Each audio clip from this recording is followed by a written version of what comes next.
We all come to pray, but we're back for warriors, keeping the whispers away. In suits and in skirts, we're the rebels you say, talking about life and dreaming of a different day. On the back row we stay, in the back we don't sway, just let the sermon flow. We're on the back row. It is time for another episode of the Cultural Hall. It is an Articles of News episode. Yes, we just did one. Yes, we'll do another one. And programming note on Monday, that is the 24th of February in the year of our Lord, assuming that the world exists on February 24th, we will publish an episode that is an interview with Sam Brunson, an author. He has been on multiple podcasts because he is, well, just that good. He has a book coming out with the University of Illinois Press. He is a associate dean for academic affairs, according to the website that I just looked up over at Loyola University Chicago School of Law. So look forward to that. His book is about taxation and temples and religious stuff. And I'll tell you what, I know what you're thinking. Trust me when you see that come up in your feed. That's all I'm going to ask you. I'm sure it's going to be interesting. I'm sure it will be. Yeah. And here's the deal. I don't much care if you don't find it interesting, but trust me when I say it is interesting. We wait until the third block to talk about his book, but we talk about, not great length, but at some length about how feelings and law are not the same thing. And I think that that's a great discussion. So it is worth listening to. And he and I, we're going to a jazz club because we had a great time visiting. So I hope you'll come. That's right. This is the Chicago trip, right? Yes. Yep. Still over a month away, so nothing determined as far as that goes. Ferland, the news wizard, my co-host for this Articles of News. How are you, sir? I am doing fabulous. We're just recovering from the snowmageddon of the year here in central North Carolina. We got a full 5 inches of snow in the last 24 hours. It's melting away. The big crisis was there was a local basketball game between the University of North Carolina and NC State, and should they cancel it or not? And they did a brilliant thing. They opened the stadium up and said, please don't come if it's unsafe, but anyone can come for free. Tell me about mixed messages. And they filled up the stadium. Yeah, of course full of they mostly did. students. Okay. There were probably, I would say, 5,000 students, maybe 8,000 students in the building. And it was a raucous game. It was fantastic. Now, that is like BYU and Utah as far as... Not quite. No? That would be the UNC Duke game. Okay. But it's like playing Utah State for us. Okay. Yeah, maybe a better Utah State, but Utah State. Yeah, anyway. Just in general. Okay. Yeah. And so you went. We went. We had a great and time. limb. Yeah, we risked life and limb. I have a 4-wheel drive. We were safe driving around. It was a great time. Now, not very common though to get snow in North Carolina, right? We typically get 2 dustings a year. This snow event of all but 5 inches is going to knock school out for at least 3 days. Yesterday, today, tomorrow. That's ridiculous. And we will see if it knocks it out for Monday. So there is no snow clearing equipment. So what they have is machines that distribute salt and sand on the roads. And typically what they use is dump trucks or they use garbage trucks and fit them with salt dispensers. Okay. So you see garbage trucks driving around all over town dispensing salt. But for the rural roads, they can't really clean them, and school buses need to go on rural roads. So so that's what causes school to be canceled. Well, and better safe than sorry. It does seem a little bit odd to me that in a day and in an age past COVID that we're not just like, listen, safety, move this sucker online. We'll see everybody 9 a.m. They're looking for excuses to have snow days. Yeah, sure. I don't begrudge it to teachers, but it is funny to me in those circumstances and other circumstances the nation over that like, hey, it might be risky. Done. Flip the switch. Yeah. Let's go online and do it that way. And I know that's way true. easier said than done, but. Now, speaking of snow, I'm noticing you may have a little bit of a snow tan working there. Is that right? Well, I have a adult acne that is working its way to the tip of my nose, or like the bridge of my nose. It hurts just enough but it's not Oh, worth going after to try and relieve the pressure yet. I no, think I I'll thought I just was end up. looking at the glowing cheeks.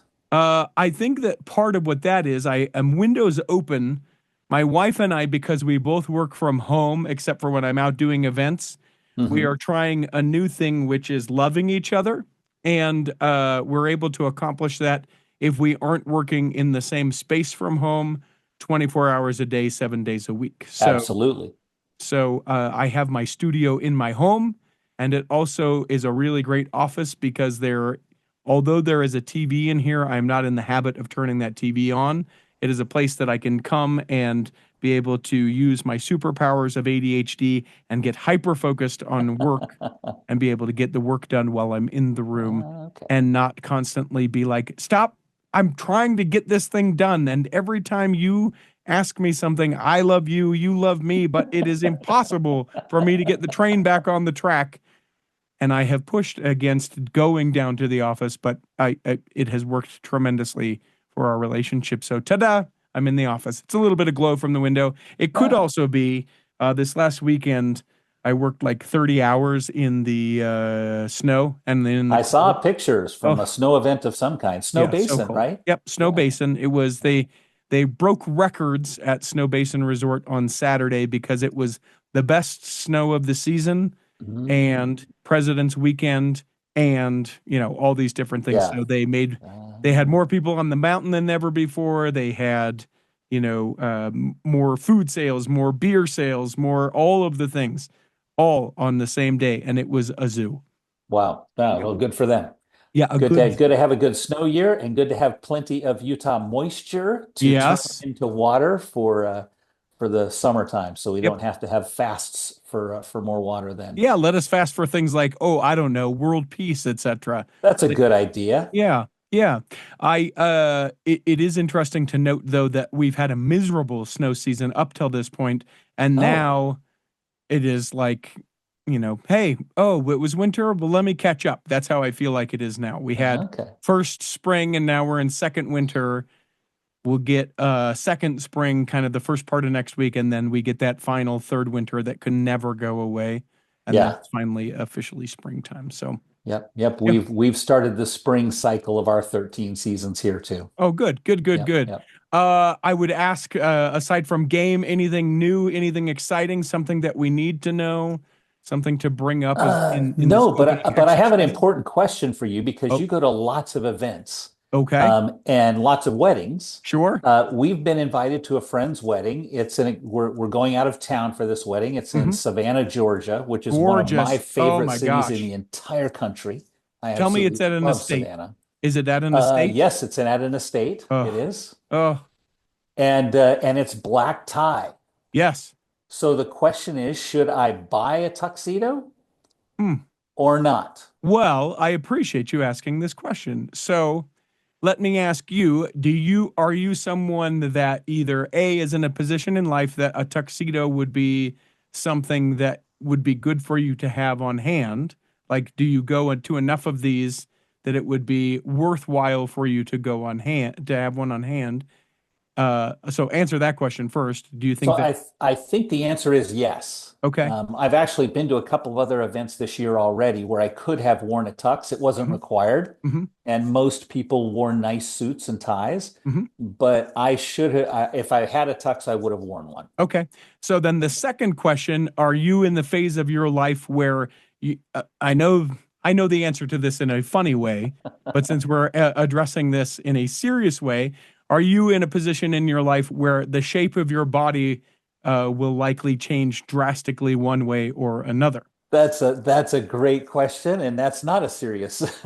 I'm fine with that not being serious. Although I'm trying to slim down a little Hmm. bit, I don't think I'll be dramatically different. Yeah. So my standard 47 regular with sleeves that are a little longer will work just fine. Hmm. Hmm. Yeah. And then the last question, I know that work has been a little slim. Are you in a financial position where you can, invest in something that you would look good in and make the proper accommodations for that this would be not something that, would put you in a dire strait to do? Yeah, I think so. I Okay, think then so. Yeah, then I that would encourage be you to do fine. it. I encourage Okay. you to do it. Good And I answer. encourage you to do it at a place where you can go in, Mm-hmm. try it on, feel it, and where they will tailor it specifically to how and who you are. Absolutely. Yep. I mean, to tell you about my relationship with tailors, Mhm. every pair of blue jeans I buy gets Mhm. tailored. Yeah.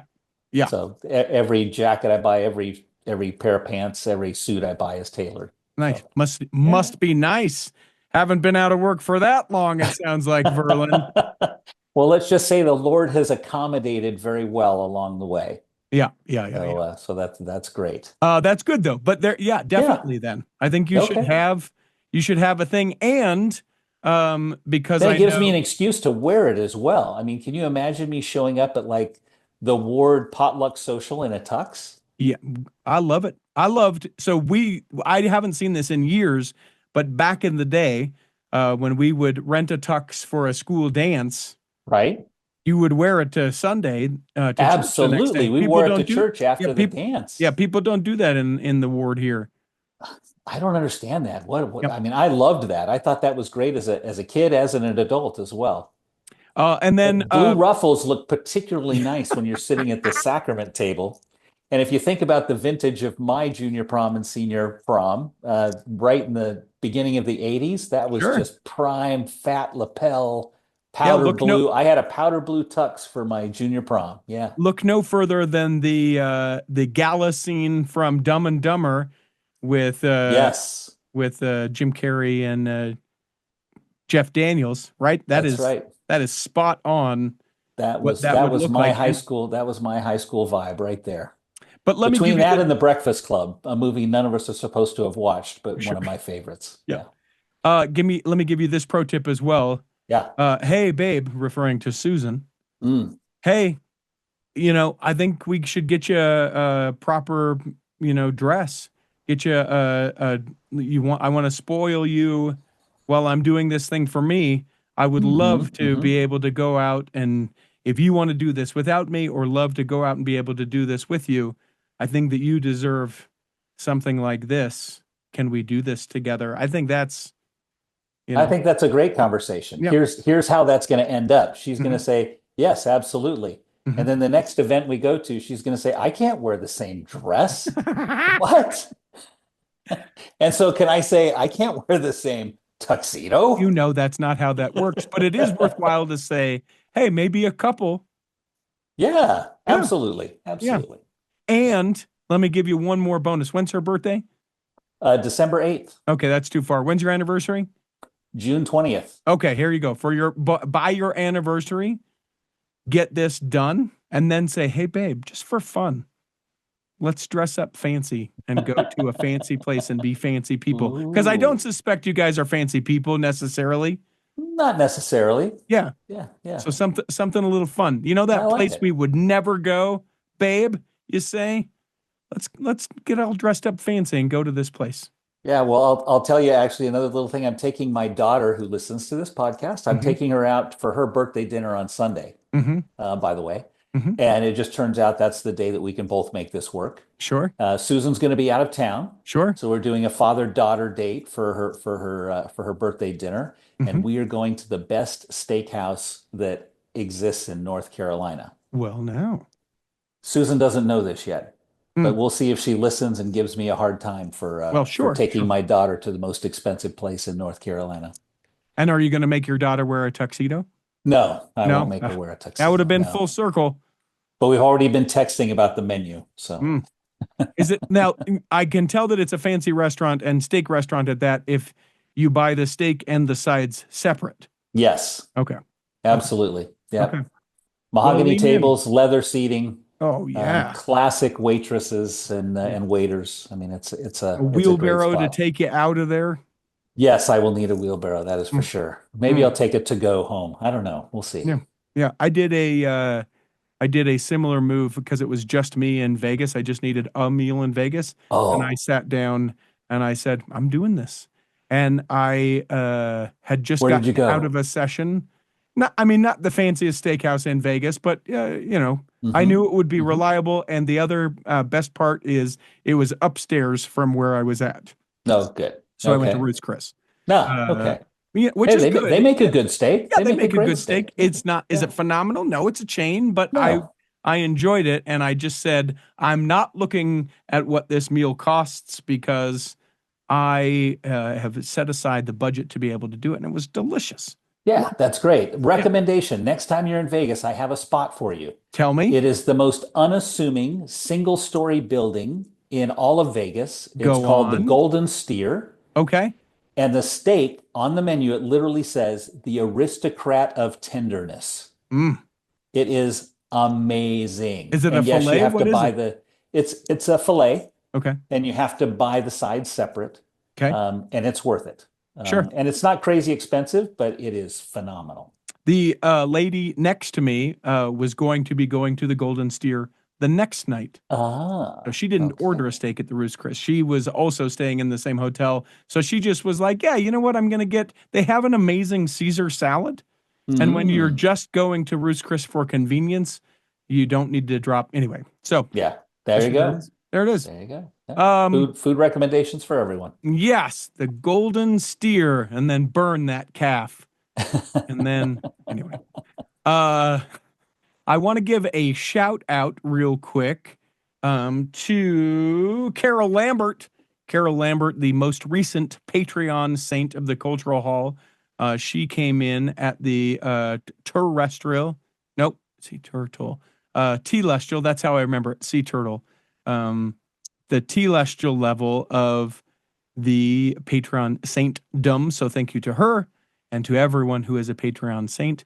I will get her added to the secret but not sacred Facebook group where all of us are hanging out, and you get the episodes before they get published most of the time, unless I forget. And it just means a lot. So thank you, Carol Lambert. We will take a break. When we come back, as a quick little preview of some of the news that we will be talking about. The LDS Church has apologized, and I thought this was significant. So we'll talk about that because we don't apologize. Oh, but we did. And this is from the church's newsroom, so hold on tight.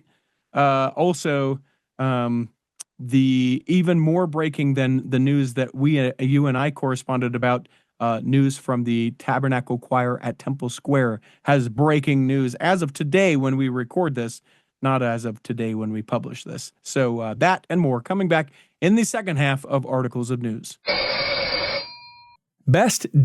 BestDJinUtah.com is the website. That is where you go if you would like me to come and DJ your event. Now, will I do a family reunion where you all wear the same t-shirts? You bet I will. Will I travel to wherever you're at? Am I reasonable as far as what I cost? Yes. Do I bring a good time? Yeah, all the things. Listen, Best DJ in Utah, it's my company. It's a thing I do that allows me to be able to have the time to do the Cultural Hall. So if someone's getting married, you think, man, they need a great DJ. You're throwing a party, whether it's a 50th or 60th or 40th or 20th or whatever the party is. I've done them all and would love to be able to do that. An anniversary party, certainly done those. I did a baptism in 2023. Yeah, we did a big dance party at a baptism. Spoiler, not a Mormon baptism, but it was fun nonetheless. BestDJinUtah.com is a website. I will get back to you within 24 hours with a quote. Come on now. BestDJinUtah.com. Here in the second half, let's try that again, of Articles of News. We do actual Articles of News, and that's the hack. Hit it, Peter. You can't lose Articles of News. And away we go. Now, I was visiting with Verlin in, it was only a couple minutes between the opening exercises and now. And he said, I missed the Lennon Design ad. If you would like your ad there, reach out to me, contact@theculturalhall.com. We will do any type of business that makes sense. At one point in time, this is over a decade ago, there was a company that wanted to do mature items, and I wasn't opposed to it because they talked about it from a healthy sexuality type of point of view. It didn't end up working out from a monetary point of view, so I'm open to all things, so long as it makes sense. Clearly, there are some products and or groups and or messages that I would not include within that, but happy and I to would entertain that expect conversation. probably not a political message. I mean, with the right political message, I might. Teasing. I mean, Nice. I don't know. Like, I would, if MWEG, for example, came to me and said, "Hey, We Oh, want, the Mormon Women for Ethical Government to be able to have a absolutely. thing. Sure, you bet. Yeah, yeah, Or yeah, like yeah. get involved civilly. Yeah, you bet. Sure, Um, sure. if it were a message of don't destroy America, sure, you bet. But if it was just this ad brought to you by the blah, blah, party of the United States of America, yeah, probably not that. Probably Yep, not that. makes sense. So we go to the order of news that Mm. you sort of I did for the most part keep it this same way that you suggested. Yeah, I you was did something new. You changed the news file on me this time. Yeah, That's a well, first. I had I'm a little bit more impressed. time, and when you have done it previously, I have found it to be tremendously useful. And I So haven't done it but once or twice, I well, think. I, sure. I need to do it more often. Well, this is my call to you to always do it. You can find the links for it in the show notes, you guys. Yep. But the Salt Lake Temple to reopen in 2027. Now, this is going to be a shallow dive here. I have already talked to the Pharaoh himself. We have a temple ticker on board to come out within the next week, where we'll talk about Good. this Good, and a good. lot of the other things that we'll just barely kind of hit on. But Mm. you saw this come out. What did you think? I did. I thought number one, it's been closed for 5 years already. This This, adds of course, another being the Salt Lake Temple. I being the don't know Salt that I Lake gave that Temple. Sorry. context. Yeah, the Salt Lake Temple. Closed for 5 years. This adds another 18 months, almost 2 years to the closure. So it'll be a 7 year project. That's huge. The other thing that struck me, this is going to be a very long open house, Mm-hmm. April to October. Mm-hmm. And I don't know if anyone's projecting or predicting how many people are going to go through the temple. But I think that would be an interesting thing to have a little contest around. 2 million Uh, plus, easy. you think so? Yes, Okay. without Okay. question. Without question. The other thing that I thought was very curious is the same time this news came out, through our stake, the message got to me that stakes even in North Carolina are being asked what they're going to do and how they're going to help publicize this reopening, Mm-hmm. which I thought was very interesting. We're, 2,500 miles away. We have how many temples between us and this temple? And it'll be interesting to see how we can help support and how we support this temple opening compared to some of the other temple openings that are happening in the next little while in our area as well. This will be top five It biggest should be. event in the church ever. Ah, I mean, and we're not getting into things like doctrinal, like when we lifted polygamy. I'm not saying that, but right. like This isn't events within 1978, the but yeah, church, yeah. top five. Now I think about what the other five might be. Certainly the Olympics in 2002 would be Hmm. another one of those. Statehood and the combination of all that with the church, I think another one. But yeah, I think it should be. Yeah, It should yeah, be a focus. And that's yeah. why I think it will be so many people. And I'm going to go a little bit further, and we'll talk about this again because I know Corey has opinions about this. I think that they will kick it off general conference weekend in April of 27. And I think Yeah. that we will dedicate the temple as part of general conference weekend, October of 27. No, that would be cool. Yes. That would be cool. I still wonder, since the kind of requests that we get for these kinds of things typically come from church leadership in Utah. I Hmm. often wonder if they're sensitive to the needs and the differences out in the mission field, as we've said Hmm. before. Hmm. And I just wonder here where, half of the population are converts to the church and don't have the pioneer ties, how this will work and the message that people will get here in terms of such an event. Yeah. Well, I mean, for the state of Utah, it's the second most visited like place Oh thing yeah. in Utah. Yeah. Yeah. And so from a tourist thing, I'm sure that, visit Salt Lake and, tour Utah or whatever the name of that organization is. Like it is massive beyond the scale of the church. It Yeah, go is. to Zion's National Park, do the Mhm. hike, and then Sure. come visit the Temple Open House. Yeah. And it's not Zion, by the way. Zion. Well, that, and I think that a singular place, because I don't think Zion or Zion's National Park sort of counts in that, because that's a huge national park. It is. Um, I think it is the Delicate Arch of Moab that is the most visited. Is it really? You know what? We should We make sure should that take we're a look and sharing. see. Yeah. We should make Yeah. sure that we're sharing. But I'm 90% sure that that's the Yeah. most Okay. visited place. Okay. I Um, just know there's a huge line to go on that most popular hike in Zion National Park last time I was there, and so I did not do it. yeah, because you said, what? Forget it. I'm not doing that. I'm We are going to proud. bring back the hear hymns, and that takes us to the next story. You want to lead this? Wonderful. I'm gonna Yeah. actually look up to see what the most visited place in Utah is, but I'm paying Perfect. attention and Okay. actively listening. Wonderful. Last week, on Thursday, February 13th, just before Valentine's Day, the church announced that they're adding 15 more hymns to our virtual hymn book. And the 15 new hymns, I took a look at them. I think I recognized several, Huh? and I have a good antidote about one of them. But I love that we're bringing out these new hymns. What I'm hoping is that over time we get more hymns from other nations, from other Mm. origins. All of these appear to me to be kind of North America centric origin hymns. The one that really impressed me and that I love made it into the hymn book was This Little Light of Mine, an old African slave spiritual origin hymn. And in fact, in my ward on testimony meeting, there are a couple of people that bear their testimonies, and they bear their testimonies by singing. They come from a cultural background where that makes a difference. And one of the ladies that bears her testimony somewhat regularly sings as she walks up to the stand, and she finishes singing while she's standing there in front of the microphone. And Hmm. by the end of her singing, everyone has joined in with her. And That is incredible. this is one of her favorites to sing. But all of the others that she sings walking up are hymns that she learned prior to being baptized a member of the Church of Jesus Christ of Latter-day Saints. And I think that's a wonderful cultural experience and a heritage that she brings and shares with us regularly. That's incredible. I love that, and Yeah, harkens back to the President Hinckley of "Bring what you've got and let us that's add right. to it," as opposed to That's right. "Let us take that all away." So those hear hymns going to come back? Are they going to be Mr. Mayor? Maybe not. There have been some other people that have said that they would be interested, Oh, but good. knowing that we're going to keep and continue to do this in big chunks like that, I would like to be a part of sharing what those songs are about, who has written them, etc. Faith in Every Footstep is another We know one that that, one. yeah, Yeah.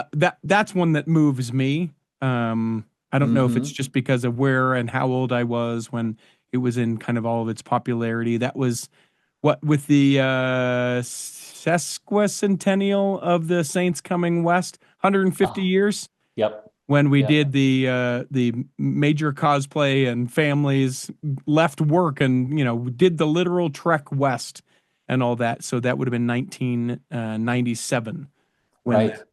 that song kind of came out. Faith in every footstep. I have a similar reaction to the last one on the list, Were You There? When I hear that hymn, I get chills every time I hear that song. And now I'm worried when I hear it in sacrament meeting and singing it, am I going to be blubbering in the pew while I'm singing it? Hmm. Well, probably yes. Probably. Those songs are available in the Sacred Music app. You can get them already in English, Spanish, Portuguese, and French. So make sure that you check them out and encourage your person that's in charge of music for your congregation. Let's dip into some of those. Why don't we? This will only talk briefly about because we will go into a considerable amount of depth in the Temple Ticker about this. This is a follow up about the Cody, Wyoming, you know, The courts biggest, back and the forth. biggest to do about one of the smallest temples in the church. Yes. An attorney representing the LDS Church told the Wyoming Supreme Court on Tuesday that a city official gave bad advice that led to approving a controversial 101-foot steeple for the church there. He agrees with some of the court justices and appellants that the town of Cody's city attorney gave bad advice to the Planning and Zoning Board. It was bad advice, said Brad Cave, attorney for the church. That remark relates to advice that Cody City Attorney Scott Klopitke gave to the Planning and Zoning Board about delaying a decision on the question of the building's height, the most controversial and opposed aspect of the project. Construction of the temple is currently underway. He did not, that is Scott Klopitke, the city attorney, did not immediately respond for comment. The Preserve Our Cody Neighborhoods is fighting the construction, even still, of the temple in the state Supreme Court, appealing the decision made at the local district level.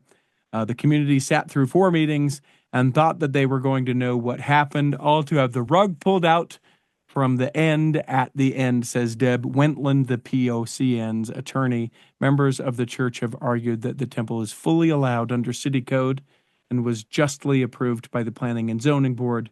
They followed all the processes, everything that was required of them, including a wide variety of changes, including being given bad advice. And we'll go into this more, like I say, in the temple ticker, but like when there's things like this that there's bad advice given, there's shady backroom deals. I'm not saying that those are the same thing, but when there's anything that smells afoul and anyone takes the attitude of like, well, too bad, I just don't care for it. I just don't care for it. Yeah, this falls in the same category of it may be legal to do some things, Mm-hmm. but if you're just taking advantage of the system and doing things that in reality are unfair and not right, even though Mm-hmm. they may be legal, they can still be wrong. Yes. Yeah. And this kind of smells of that. I mean, the thumbnail sketch I took away from it was when they approved it, they approved the right to begin building under the assumption that they would still be able to review the steeple height. Mm-hmm. And in reality, it turns out that that right to start the building gave them permission for the steeple height as well. Yep. And so, yes, bad advice. The question is, was it intentional? Was it playing with the system? Was it not? It's too bad to have that cloud hanging over a beautiful building that's being built for a beautiful purpose. Yes. And it will be a constant reminder for those whose feelings are hurt. Hey, yep, they got their 101-foot steeple. Yes, they did. They got that steeple. Yeah. Tell me about why you thought the environmentally sustainable ways of the church houses should rank in the order that you put it in. Well, you and I have talked about this a little bit, but I love it that the church has taken very overt action. This is specifically in the South Pacific, Australia, Solomon Islands, some of the other places in the Pacific, where they are intentionally building buildings to not only be light on the environment, don't use too much water and those kinds of things, but they're intentionally building them to actually gather water and provide a safe water source for the local community. And so this is really hits home to me because in Haiti, we built church buildings. It would have been wonderful if part of building those buildings could have been we put a cistern underneath the church and we're capturing all the tropical storm rain that comes. Mm-hmm. And we're going to provide this purified and filtered to the community in which we built the church. That would have been a huge win for clean water. And I just love the fact that the church is now doing that.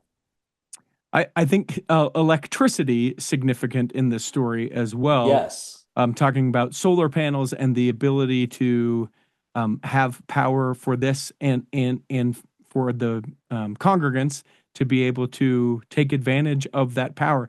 In Papua New Guinea, an estimated 85% of the population doesn't have access to electricity. I appreciated that the church shared this story, if for no other reason than for me to go, yeah, I have to check the privilege every once in a while, because the idea of something like that, I don't know that I truly fathom it, right? You probably have some idea of what that's like, having been in Haiti. I mean, I don't know. Yeah, we went days without power. Yeah. Yeah. I don't know that I've ever experienced that. Yeah, the other thing I love from a very practical budgetary point of view, one meeting house in Queensland, Australia, the power bill is now 70% lower than it was previously because they installed solar panels. Yep. Right? From just a purely budgetary point of view, my question is, with that 70% savings, does that go to the young men's budget, the young women's budget, the elders? Whose budget did that get to? That's what I want. Scouts. They sent it to Scouts. They still had some money. The only organization allowed to raise money. Yeah, they hadn't quite hit their Friends of Scouting budget yet. So there you go. And that's back from 2017. They were still in the deficit, so they had to. There's a calling I've had that I never really need to do again. And by the way, I set records having that calling. But that's right, you did. That's right, you did.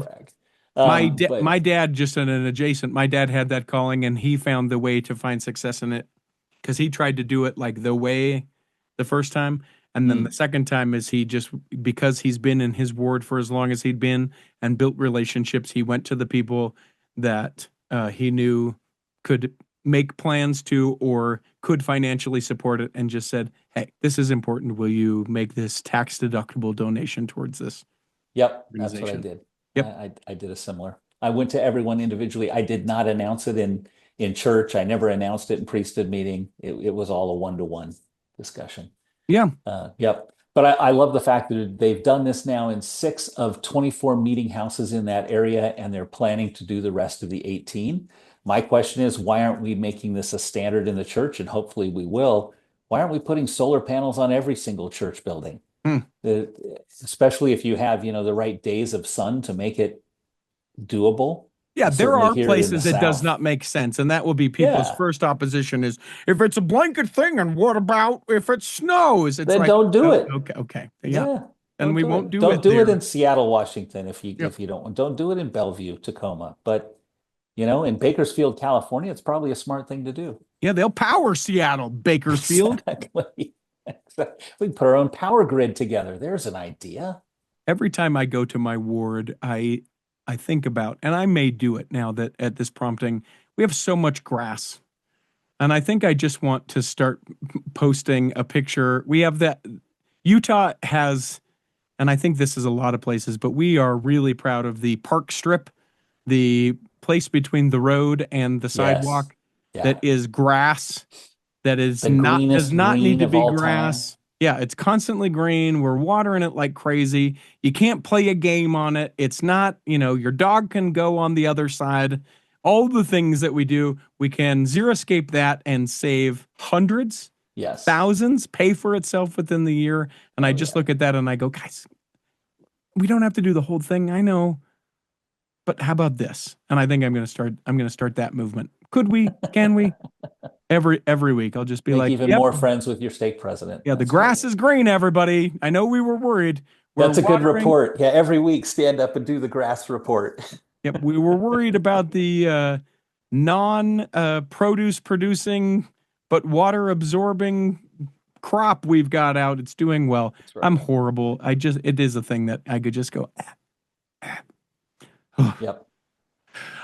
This terrible. All right, so we're gonna get terrible for a minute, you guys. A series of terrible stories. I don't know why Verlin likes to talk about them, but he puts them in and he says, "Let's talk about it," and I think we should.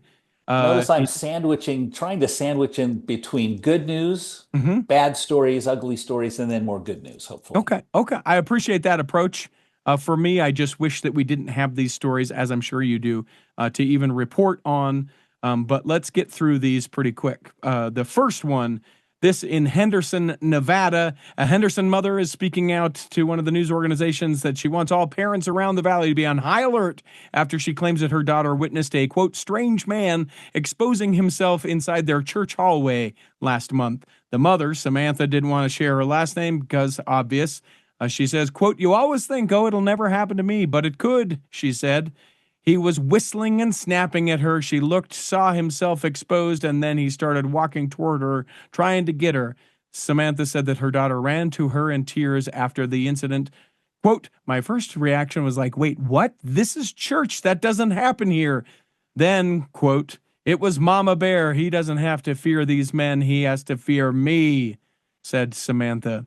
Quote, "They're willing to do whatever it takes to help keep her mental health good. They're getting us therapy through church counseling services, etc.," said Samantha. So that particular church and other churches in the area has changed entrancing to that particular chapel. That individual, at least at last report, had not been found or arrested.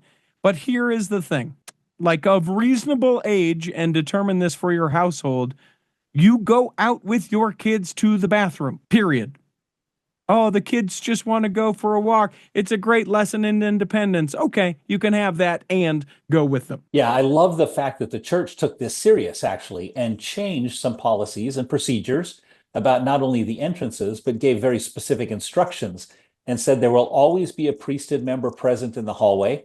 I would ask, why couldn't that be any responsible adult from the ward? Sure, It could be sure. Relief Society or priesthood. Yes. Um, and parents, please accompany your children to the restroom and water fountain as an added, precaution, Hmm.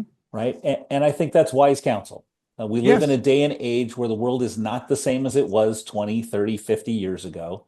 We have to take more precautions, but figure out how we can do that in a way that doesn't take away the independence of our children. Sure. And we shouldn't have to. You're right. You're right. We should Yeah, not have to do that. Oh, agreed. but church should be a special place. I agree. Yeah, And some of the most horrendous things you can imagine have taken place inside our churches. yes, And we don't want to go into that in depth, but I know for a fact because of friends that have had those experiences, and we don't want those to happen to anyone.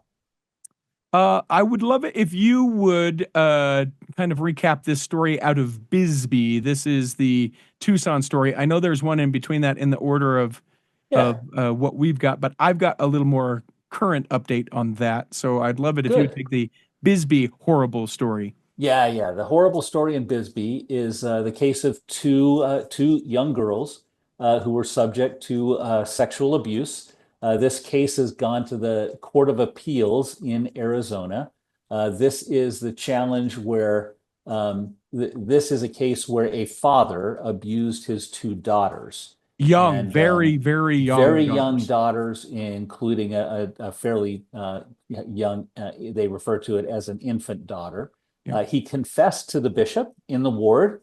The bishop was working with him, I guess. Those that know the laws of Arizona better than I do know all the details, but I think the laws in Arizona do not require reporting of this They do not.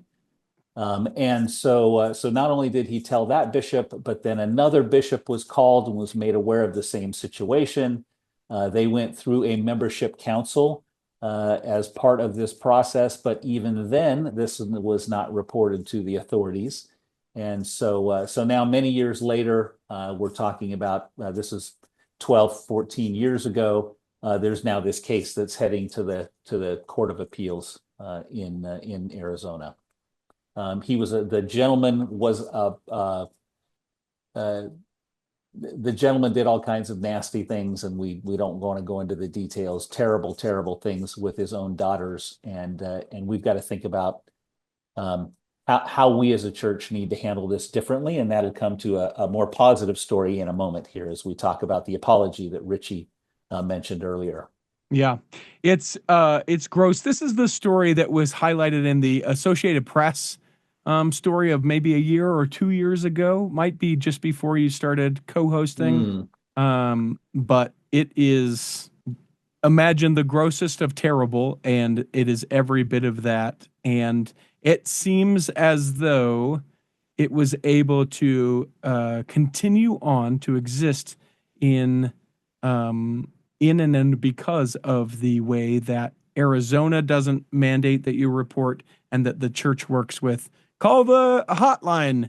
It was a perfect storm of this should not be this way, but that's how it Yeah. was able to continue. And it's just, yeah.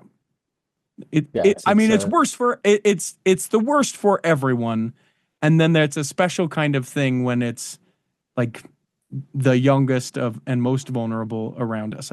That's right. I can't handle it. That's right. My wife and I were talking about this earlier when it comes to any kind of abuse, but figuring out, number one, how to protect the abused very first, and then number two, to make sure that the right actions and authorities are aware so that it can be prevented from happening ever again to anyone else. Yeah. We'll get back. We're going to take a brief break from child abuse and sexual abuse and go to murder, because, we're in the horrible things that Verlin apparently likes to talk about when it comes to news, but he gets away with it because he sandwiches good around it. I'm teasing, of course. Thank you. Of course. This in Colorado, we talked about this story before. James Craig accused of poisoning his wife's protein shakes. Now, nearly 2 years ago, the trial has been delayed. It was set to begin again about a week ago at this point. Angela Craig, at the age of 43, died in March 2023 from cyanide and tetrahydrozoline. Um, the latter is a substance that's found in over the counter eye drops, according to the coroner. The couple had been married for 23 years and had 6 children together. He's formally charged with first-degree murder and the death of his wife after he allegedly poisoned her. In court documents, they said that he asked another former fellow inmate to find attractive women who would agree to testify at his trial that they had affairs with him. And after Angela Craig found out, they had refused to help her frame him. So it's heinous, complex, and calculated murder, according to police, of James Craig. 3 of Jim and Angela Craig's 6 children are living with James Craig's brother, according to 48 Hours, who did a special on this earlier this year. The other 3 are now adults living on their own. On Mother's Day 2023, Mira wrote this message on social media. As of tomorrow, my mom will be 2 months gone. I haven't the words to express the heartache that my siblings and I feel every day. The last words of the post were, I love you so much, Mama, and we miss you. And it's just, I know people will, it just, it doesn't work this way. But don't murder the people that you are married to, right? I know that plea is ridiculous in its nature, right? But like, have the courage, have the accountability, have the wherewithal, the whatever the thing is to say, hey, Verlin, I don't love you anymore. And I know that probably hurts. And we aren't going to be together and the life that we decided. But you know what? Rather than murder you, I'm going to let you just, lead the life that you weren't expected to lead. My wife and I have that notorious deal that people think is disgusting where I say, listen, 70-30 split. If you feel like you're to the point that you're going to murder me, just say, hey, I feel like murdering you and I'll give you 70% and I'll take 30 and we can be done. Just don't murder me. How about that? Can we just not murder people? Yeah, number one, I mean, of course, we know that people are innocent until proven guilty, but the Sure. evidence in this one is just overwhelming from his search bar history, from his everything that he's done here, and the fact that it's been delayed is because his current counsel quit the Yeah, case, and they need to go find new legal counsel. Well, why would counsel quit the case? There's a couple of reasons. sure, sure. So But like, so my wife, this is the kind of thing, like we watched the 48-hour special, right? We just last evening finished the Netflix Gabby Petito thing. And it's just, it's tragic. that's why I can't watch them. My heart bleeds when I watch those, and it takes such an emotional toll on me. I Yeah, I just just can't do it. be better people in Yes. all aspects, but especially around murder and the other people in your life. Anyway, Yeah. so Yeah. so that now maybe a significant positive thing. I Um, think so. I think so. take me where you want to take Yeah, this. this has to have been approved to the very top of the church. So we've talked about it before. Certainly you have. There was this New Zealand Royal Commission inquiry on abuse in care, and it particularly focused on religious organizations. Hmm. And the church cooperated and was part of the investigation, part of the feedback, part of the reviews.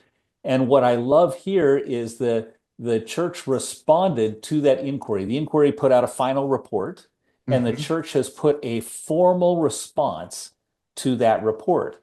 And a couple of things impressed me here. Number one, they start out by using, it appears to me, maybe a Tongan saying of some kind. It's written, I believe, in Tongan. Hmm. And it translates to, what is the most important thing of the world? It's the people. It's the people. It is people. Hmm. And to start that way and then jump into a very comprehensive response to this report, which does a couple of things. One, as you mentioned earlier, expresses a absolute apology for anything that happened within the church that caused pain and suffering to these individuals. I'm trying to find the quote here. Maybe you have it teed up already. The church's apology to the survivors of abuse says, quote, tragically, some instances of abuse brought to the attention of local lay church leaders were not appropriately handled. These missteps resulted in pain, heartache, confusion, and fear for the survivors. Some survivors were not properly assisted or supported, and some offenders were not held to account for their egregious misconduct. For this, the church sincerely apologizes to those survivors and their families and to anyone else who has been harmed by such mistakes. The church is always looking for ways to do better. It goes on to say the things that we all know. The church assures all abuse survivors and their families and loved ones that the church is striving to prevent abuse and, when it does occur, to respond to it appropriately. As described herein, the church has committed substantial resources to this effort and has developed training for church members and leaders designed to prevent, detect, and report abuse and provide support to survivors, their families, and the local lay leaders of the church who serve them. The church remains perpetually committed to evaluating and implementing strategies and procedures to protect the most vulnerable in our congregations and communities. And Yeah. to me, it is surprising to me, and you sort of dwell in this space. Have you seen much about this here in the States, about what's going on in New Zealand, and about being able to say, guys, this is monumental? I haven't seen much in the media in the United States about that.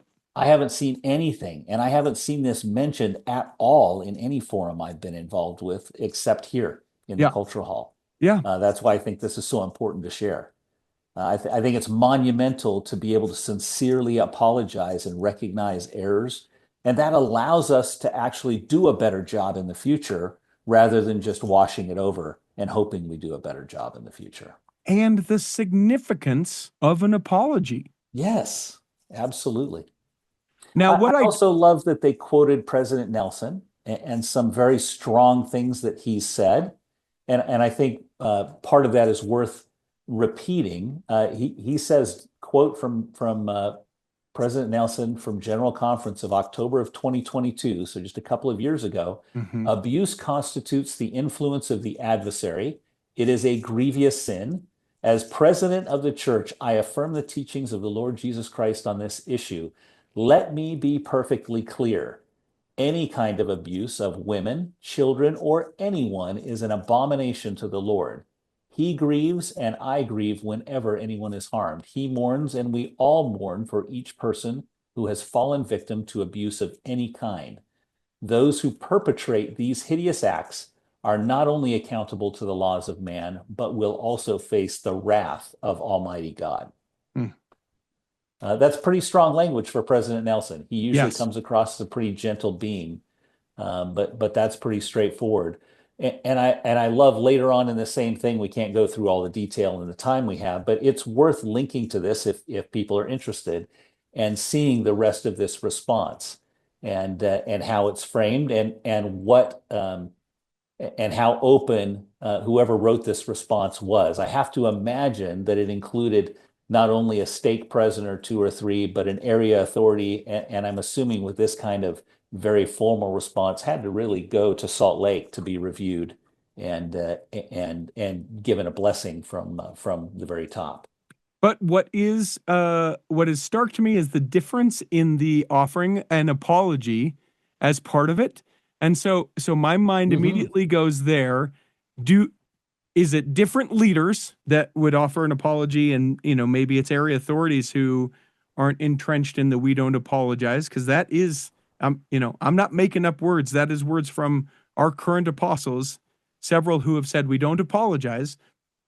Whether that's right or wrong, that is a tactic that it seems that it goes at. So is it different leadership? Is it a younger leadership? Is it someone going rogue? Is it the egregious nature of the particular things that have happened in that area?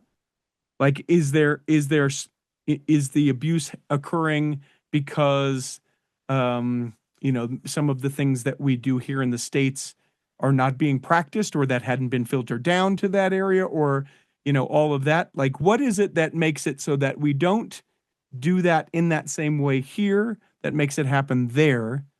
And then just Yeah, an to my mind, it's a number of different factors. And frankly, the way that change works in the church is often this way, and that is the influence of lots of different people along the decision path. Mhm. So I can only imagine the need to have this kind of public inquiry at a government level for the country of New Zealand meant that some pretty atrocious things happened. Yeah.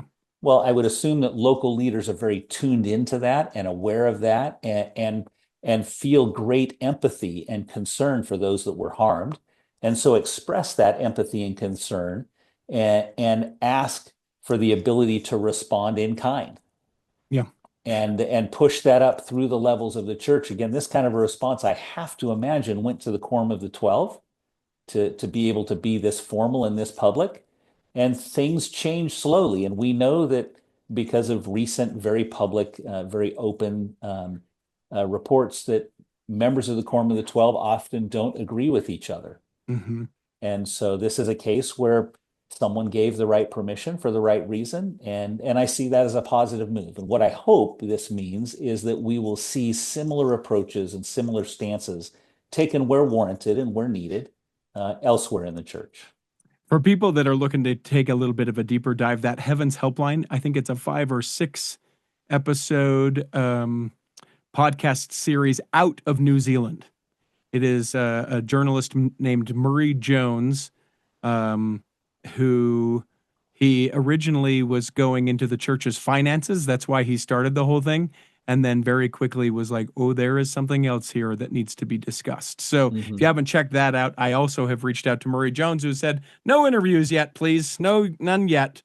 But I'm hoping that Murray will change their tune and be able to come in the Cultural Hall and tell us about it. Yeah, we are out of time, but we teased a couple stories that I want to make sure that we highlight real quick.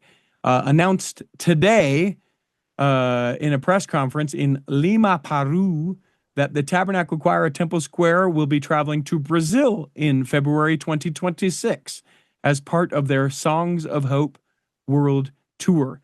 So excited about that. As part of the tour, the church has performed, or the choir has performed in Mexico, the Philippines, the southeastern United States.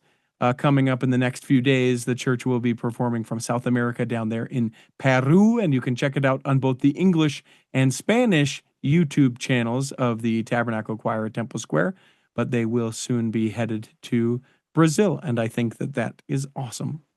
That is. Related to that, very quickly, the Tabernacle Choir continues with the same program they started a while ago, where international musicians are able to now participate both remotely and then in person at General Conference, performing with the Tabernacle Choir. I love the fact that they're starting to reach out to other countries and nations and bring a wider group of people into the choir and the music of the church. And then, so we maybe leave it on a positive sort of note. Let's leave it with this story. Elder Oaks, President Oaks, did a video. It was released just this past Sunday about the upcoming Easter holiday. The church has announced that its plans for Easter and the like are using the hashtag greater love. He urged a greater focus on Easter this year, calling it the most glorious event in history. He emphasized the literal and universal nature of Christ's resurrection, and you should go and check out that particular message. One thing that is worth noting, that there is a Holy Week study guide that the church has put out. They put it out last year. I don't remember hearing about that from the church side. I know that there's a lot of like BYU professors, and we had our special thing with Carrie Muhlstein from last year. That was fantastic. That was great. And we'll likely do something like that again this year. But I don't think that I knew that the church had this particular thing. It's churchofjesuschrist.org/come unto Christ /Easter/holy-week, or you can just find the link in the show notes. But it is every bit, here's Sunday, here's Monday, here's Tuesday, different things that you can go through and be able to learn about it, complemented by videos complemented by scriptures that you can read, etc. And so, if you do nothing else, a great way to be able to complement the Easter season this what a year. great thing to do with your family. Maybe each morning or each evening is just sit down and take a piece of what's recommended for that day. And just as a note, that would start on Sunday, the 13th of April, and then culminate with Easter Sunday, the 20th of April. So, And of course, culminating with 1 hour church on yes, Easter Sunday, right? and hopefully an Easter program. Come on. Hopefully, absolutely. Let's do an Easter program. I might have a wedding that day. That seems sort of odd to me to have an Easter wedding, but no judgment. I'll take their money. It's one way to remember it. Yeah. I think they're getting married for the second time. No, they aren't, but that would be cool if that That would was be awesome. if it was a resurrection of their love. I know, I'll burn in hell, everybody. Have a great day. I hope that this episode has nourished and strengthened your body. And if you weren't healthy enough to listen this week, you'll be healthy enough to listen next week. And that when the time comes, you'll be able to travel home in safety. In the meantime, Chris at Alpine Lakes Travel, Debbie Wanless, Chocolate Cake Bites Podcast, and the Tiger, with a U, will be saving a seat for you on the back row of the Cultural Hall. Save me a seat, it's sure to be neat on the back row. We really gotta go on the Culture Hall show.